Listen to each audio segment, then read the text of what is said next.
आज की इस वीडियो में हम बहुत ही कॉमन पूछे जाने वाले कुछ अहम और इंटरेस्टेड क्वेश्चंस को डिस्कस करेंगे।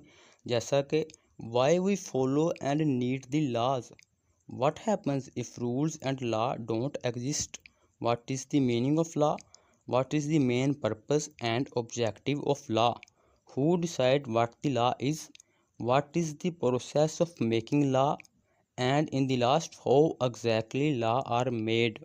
लॉ की डेफिनेशन और मीनिंग समझने से पहले ये समझना ज़रूरी है वाई वी नीड्स लॉ। तो इमेजिन करें एक ऐसी सोसाइटी जहाँ कोई रूल एंड लॉ एग्जिस्ट नहीं करता।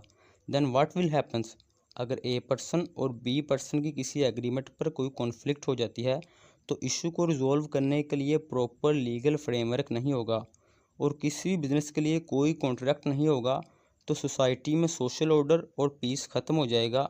तो सोशल ऑर्डर और स्टेबिलिटी को मेंटेन रखने के लिए हर स्टेट कुछ रूल्स एंड लॉ बनाती है। In simple words, a law is a rule और guidelines that everyone in a society must follow. Laws are created to help maintain order, protect people and ensure fairness. यानी कि society में piece और order maintain रहे इसलिए हर अमल को करने के लिए कुछ असूल ज़ाबित बनाए जाते हैं जिसे हम लॉ कहते हैं। According to John Austin, law is a command of sovereign backed by sanction. यानी कि लॉ एक ऐसी कमांड यानी कि हुक्म है जो कि सोवरन की तरफ से दिया जाता है। सोवरन का मीनिंग इख्तिदार आला या सुप्रीम पावर होता है। Followed by sanction, sanction meaning सज़ा, यानी कि लॉ इख्तिदार आला सोवरन की तरफ से दिया गया ऐसा हुक्म है, अगर कोई उसको फॉलो नहीं करता तो उसको कोई पनिशमेंट या फ़ाइन हो सकता है। फॉर एग्ज़ाम्पल, जैसे कि हम गेम खेलने से पहले कुछ रूल्स बनाते हैं क्योंकि गेम फेयर तरीके से खेली जा सके और कोई चीटिंग ना करे।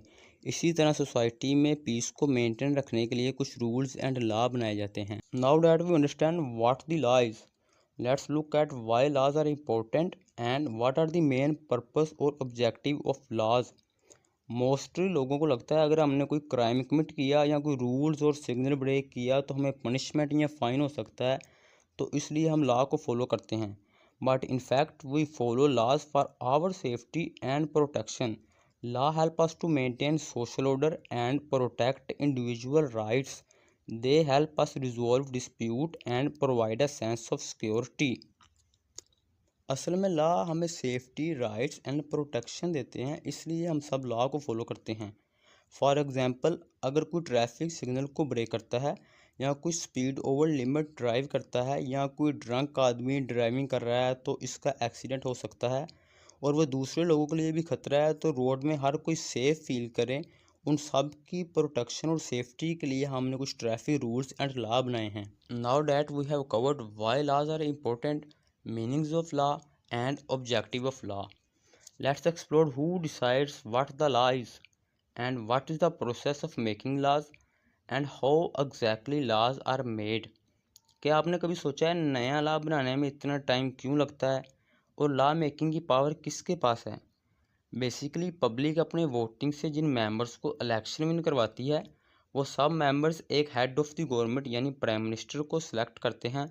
सब मेंबर्स पार्लियामेंट में बैठकर लॉ मेकिंग कर सकते हैं। अगर लॉ वहां से पास हो जाए तो इसे दूसरे हाउस यानी सेनेट में भेजा जाता है और वोटिंग के बाद वो लॉ बन जाता है। अब हम लॉ मेकिंग के प्रोसेस को स्टेप बाय स्टेप बिल्कुल इजी वे से समझेंगे। How exactly law are made. कोई भी लॉ बनाने के लिए नेशनल असम्बली या फिर प्रोविजनल असम्बली किसी एक असम्बली का मेंबर करारदाद यानी बिल असम्बली में पेश करता है। फिर असम्बली का स्पीकर बिल की ड्राफ्टिंग करके वुज़रा के पास बहस और वोटिंग के लिए भेज देता है। और वोटिंग में तमाम मेंबर्स होते हैं जो गवर्नमेंट में हो या ओपोजिशन में हो। और सेनेट या नेशनल असम्बली किसी एक हाउस से अगर बिल मेजॉरिटी वोटिंग से पास हो जाए तो इसे दूसरे हाउस में वोटिंग के लिए भेज दिया जाता है।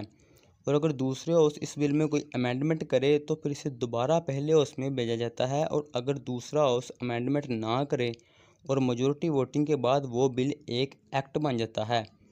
इसके बाद अगर वो एक्ट फेडरल लॉ हो यानी पूरे मुल्क के लिए हो तो इसे प्रेसिडेंट के पास अप्रूवल के लिए भेजा जाता है और अप्रूवल के बाद वो लॉ बन जाता है। और अगर वह बिल प्रोविजनल हो यानी कि सूबाई सतह पर हो तो इसे गवर्नर के पास अप्रूवल के लिए भेज दिया जाता है और अप्रूवल के बाद वो लॉ बन जाता है। मुल्क के हर सिटीज़न को फेडरल और प्रोविजनल लॉ दोनों की पाबंदी करना लाजमी है। और आपकी लॉ मेकिंग प्रोसेस के बारे में क्या राय है, कमेंट्स करके ज़रूर बताएं। Thanks for watching. If you enjoyed and learn anything from this video, don't forget to like, subscribe and hit the notification bell for more content about law and legal system. We appreciate your support and we will see you in next video.